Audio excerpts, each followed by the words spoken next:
नमस्ते बच्चों, मैं हिंदी शिक्षक अनिल कुमार यादव आप सभी लोगों का यूएससीडी डीएवी पब्लिक स्कूल महाराजगंज के यूट्यूब चैनल पे स्वागत करता हूं।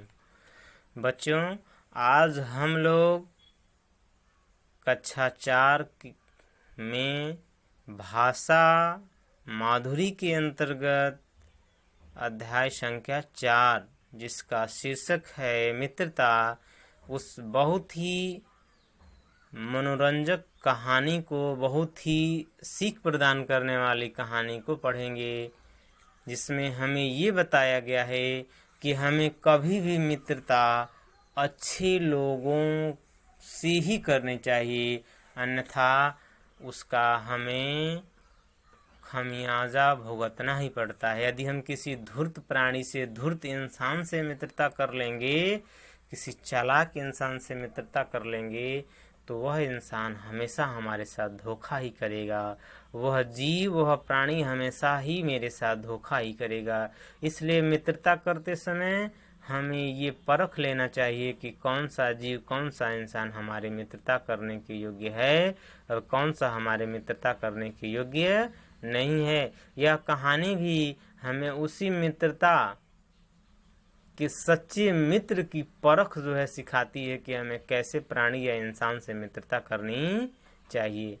प्रस्तुत कहानी में ये बताया गया है कि एक जंगल में जो है, जंगल बड़ा सुंदर था। एक जंगल में एक आम के पेड़ के ऊपर एक कोयल रहा करती थी, और कोयल के बारे में आप सभी लोग जानते हैं, जग विख्यात है कि कोयल जो है मीठे गीत गाने वाली होती है, गुनगुनाने वाली होती है। जिसकी मीठी वाणी हो, उसका स्वभाव जो है भला खारा कड़वा कैसे हो सकता है।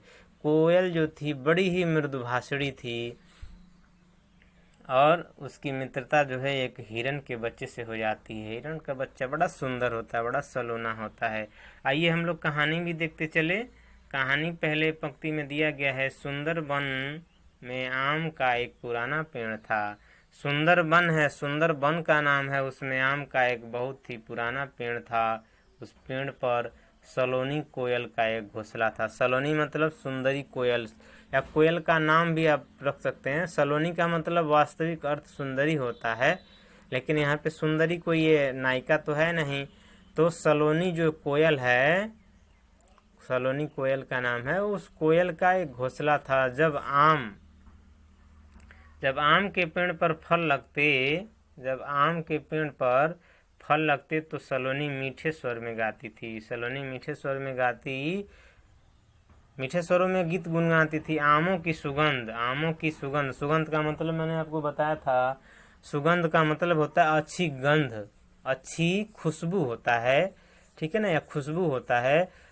तो आमों की सुगंध और सलोनी के गीतों से दूर दूर, आमों की सुगंध और सलोनी के गीतों से दूर दूर से पक्षी वहाँ पे खींचे आते थे और आ करके क्या करते थे, खींचे आते थे और आ करके उस पेड़ के नीचे जो है विश्राम करते थे। पेड़ के नीचे जो घास थी चरते थे और सलोनी से मित्रवत व्यवहार करते थे, रहते सलोनी के साथ खेलते थे।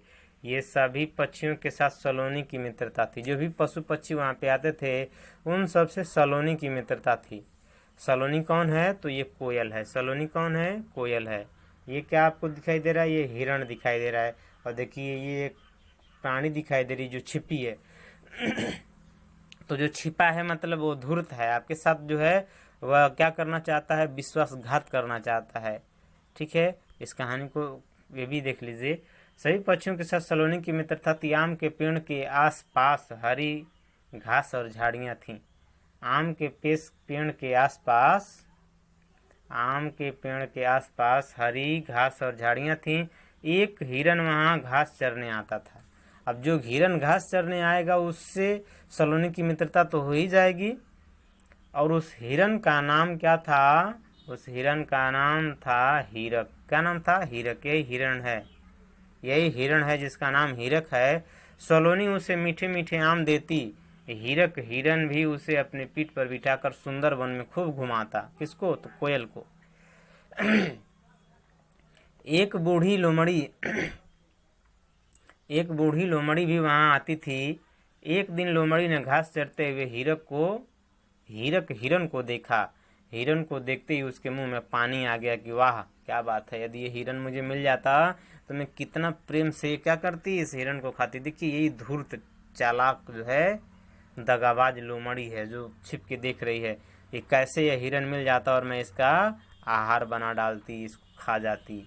आगे देखिएगा, लेकिन होता क्या है, मुंह में उसके पानी आ गया, ललचा गई वह। सलोनी समझ गई कि कुछ गड़बड़ है। जो सलोनी कोयल है वह समझ गई कि कुछ तो गड़बड़ है। कोयल तो इतनी इनोसेंट होती है बेचारी कि कोयल के घोंसले में जो है कौवे अपने अंडे दे देते हैं और कोयल जो है उन अंडों को अपना बच्चा समझ करके, अपने अंडे समझ करके उनको उनकी रखवाली करती है। ऐसे ही धूर्त जीव जो है कौवा भी है, ऐसे ही धूर्त जीव जो है यह लोमड़ी भी है। उसने हीरक को लोमड़ी से सतर्क रहने की सलाह दी। किसने? तो सलोनी कोयल ने हीरक को, जो हिरण है, उसको सतर्क रहने की, सावधान रहने की सलाह दी। लेकिन हीरक स्वयं भी उस धूर्त लोमड़ी से सतर्क रहता था। सतर्क तो रहता था लेकिन क्या करे भाई, सीधा साधा इनोसेंट जीव है हिरण। एक दिन लोमड़ी ने हीरक से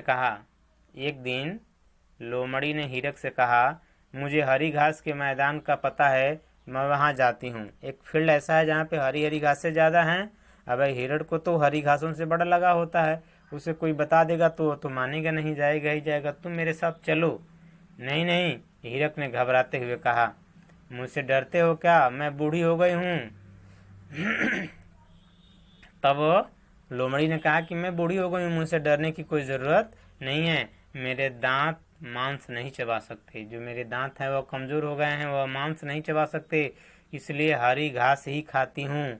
लोमड़ी ने हीरक को समझाते हुए कहा कि तुम डरो मत, मैं जो है हरी घास ही खाती हूँ। अब मेरे जो दांत है कमज़ोर हो गए हैं, मेरी जो उम्र है ज़्यादा हो गई है, बुढ़ापा आ गया है मेरा, इसलिए अब मैं मांस नहीं खाती। हीरक को लोमड़ी पर विश्वास हो गया। हीरक सीधा साधा जीव हिरण है बेचारा, उसको उसके ऊपर विश्वास हो गया। वह लोमड़ी के साथ हरी घास के मैदान की तरफ क्या हुआ, चल दिया और खूब मज़े से घास खाता जाता और खूब मज़े के साथ घास खाता। सलोनी ने तब क्या किया, आगे देखिएगा। सलोनी ने हीरक और लोमड़ी की मित्रता देखी तो समझ गई कि हीरक के बुरे दिन आने वाले हैं। चूंकि सलोनी समझा चुकी थी हीरक को, लेकिन हीरक नहीं माना। हीरक जो है धूर्त उस लोमड़ी से मित्रता कर ली, उसके साथ घास चरने के लिए जाने लगा। लेकिन सलोनी जो है ये जानते थे कि यह इसके साथ विश्वासघात जरूर करेगा। सलोनी ने हीरक को बहुत समझाया। हीरक की समझ में सलोनी की एक भी बात नहीं आई कि मुझे समझा रही है, मेरे अच्छे के लिए कह रही है। एक दिन हुआ क्या, एक दिन सुंदरबन में शिकारी आए। शिकारी जाल बिछाकर पशुओं को पकड़ते थे। शिकारियों ने घास के मैदान में जाल बिछा दिया। लोमड़ी ने उन्हें जाल बिछाते देख लिया। उसने सोचा यदि हीरक इस जाल में फंस गया तो उसका मांस खाने को उसे मिलेगा। लोमड़ी हीरक को जाल में फंसाने की योजना बनाने लगी। लोमड़ी जो है उस हीरक को जाल में फंसाने की योजना बनाने लगी कि जब हीरक जाल में फंस जाएगा तभी तो मैं इसका आहार करूंगी, ऐसे तो ये अपना आहार करने नहीं देगी, भाग जाएगा यह हिरण।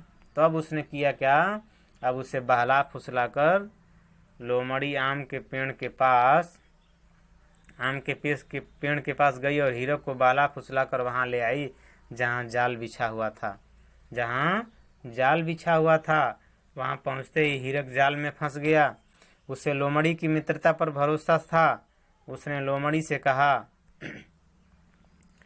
लोमड़ी से जाल को काटने के लिए कहा। तब लोमड़ी ने कहा कि मेरे दांत टूट गए हैं, मैं इस जाल को कैसे काट सकती हूँ? मैंने तो तुमसे पहले ही कहा कि मेरे दांत कमज़ोर हो गए हैं, मेरे दांत तो तुम्हारे मांस को भी नहीं खा पाएंगे। लोमड़ी ने बहाना बनाया। फिर उसने जैसे ही हीरक पर हमला करना चाहा, लोमड़ी जो है जैसे ही हीरक पर हमला करना चाहा कि अब इसको जो है इसी में मार कर खा जाऊंगी, और वैसे ही कई कोयलें, वैसे ही देख रहे हैं ये कोयलें जो हैं दिखाई दे रही हैं, वैसे ही कई कोयलें क्या हुई, लोमड़ी जो है बड़ी धूर्त थी। जब वह हीरक जाल में फंस गया, ये हीरक जब जाल में फंस गया तो इस लोमड़ी ने क्या करना चाहा, इस हीरक को मार के खाना चाहा। तभी जो है बहुत सारी जो कोयलें दिखाई दे रही हैं काली काली, ठीक है ना। वह उस लोमड़ी पर टूट पड़ी। जब टूट पड़ी, लोमड़ी पर टूट पड़ी, उन्होंने अपनी चोंच से वार करके, वार मतलब हमला करके क्या किया, उसे बुरी तरह से घायल कर दिया। लोमड़ी वहाँ से जान बचाकर भाग गई। लोमड़ी वहाँ से फिर क्या की, अपनी जान बचाकर भागी। इस प्रकार से आगे देखिए, दरअसल सलोनी ने सब कुछ देख लिया था। वहाँ सभी कोयलों को बुला लाई। अपने समूह के सभी कोयलों को उसने क्या किया था, बुला लाया था कि चलो, हमारा एक दोस्त है जो इस समय मुसीबत में है, हम लोगों को उसकी सहायता करनी है। तो सलोनी कोयल जो है अपने सभी कोयल साथियों को बुला लाई, सभी लोग मिल करके, और एक साथ ही लोमड़ी पर हमला कर देती हैं। लोमड़ी भी क्या होती है, अपनी जान बचाकर भाग जाती है। अब समस्या थी हीरक को जाल से बाहर कैसे निकालें। अब समस्या थी कि हीरक जो है जाल में था, हीरक को कैसे निकाला जाएगा। तो सलोनी लोमड़ी ने एक उपाय बताया। क्या उपाय बताया, सलोनी को एक उपाय सूझा। उसने हीरक से कहा, जब मैं सुबह गाऊं तो आंखें बंद करके पेट फुलाकर क्या करना, तुम भूमि पर लेट जाना। तुम भूमि पर क्या करना, लेट जाना। जब मैं सुबह सुबह गाना गाऊं तो तुम जो है अपनी आंखें बंद करके पेट फुला करके भूमि पर लेट जाना। सुबह सुबह जब मैं गीत गाऊंगी तो तुम अपनी जो आंखें हैं बंद कर लेना, पेट को फुला करके भूमि पर लेट जाना। शिकारी तुम्हें मरा हुआ समझ लेंगे, समझते हुए मरा हुआ समझ करके जाल को उठा लेंगे। जाल उठाते ही तुम वहां से क्या करना, भग जाना। जब शिकारियों को ये लगेगा कि ये तो हिरन मर गया है, तो वो तुम्हें क्या करेंगे, छोड़ देंगे, और जैसे ही जाल से तुम्हें निकालेंगे तुम वहां से भग जाना। अब हुआ क्या, आगे जो है सुबह हुई, हीरक को जाल में फंसा देखकर शिकारी बहुत प्रसन्न हुआ। कोयल ने गीत गाया। कोयल ने क्या किया, गीत गाया। सब कुछ वैसा ही हुआ, सब कुछ वैसे ही हुआ जैसे कोयल ने सोचा था। हीरक जाल से मुक्त हो गया, आज़ाद हो गया। और उस हीरक को, जो हिरण है, उसे बहुत पछतावा हुआ कि उसने सलोनी की बात नहीं मानी। वह बोला, मित्र तुम्हारे बार बार चेतावनी देने पर भी मैं लोमड़ी की धूर्तता को नहीं पहचाना, मैं उसकी चालाकी को नहीं समझा। मुझे माफ़ कर दो, मैंने तुम्हारी बात नहीं मानी। तब सलोनी क्या कहती है, तुमने सच्चे मित्र की तरह मित्रता निभाई है। उस हीरक ने कहा कि तुमने एक सच्चे मित्र की तरह मित्रता निभाई है। दूसरा कोई मित्र रहता तो सोचता कि छोड़ो, मेरी बात नहीं माना वह, छोड़ो उसे मरने दो, लेकिन तुमने एक सच्चे मित्र की तरह मित्रता निभाई। सलोनी फिर अपनी मधुर आवाज़ में कूकने लगे कि मित्र, मैं अपने मित्र को किसी भी मित्र को ऐसे हालत में नहीं छोड़ सकती। इस तरह से इस कहानी से हमें ये सीख मिलती है कि हमें अपने मित्र की हर एक घड़ी में, चाहे वह दुख की घड़ी हो चाहे सुख की घड़ी हो, हमें हर समय उसके साथ रहना चाहिए, उसका साथ निभाना चाहिए, उसका साथ देना चाहिए। ठीक है, तो इस तरह से ये जो कहानी है मित्रता, यह बहुत अच्छी सीख देती है कि हमें भी अपने मित्र के हर एक दुख और सुख में रहना चाहिए, तथा धूर्त लोगों से, चालाक लोगों से सदैव ही सावधान रहना चाहिए, सतर्क रहना चाहिए। आप सभी लोगों को इस वीडियो को देखने के लिए बहुत बहुत धन्यवाद। नमस्कार।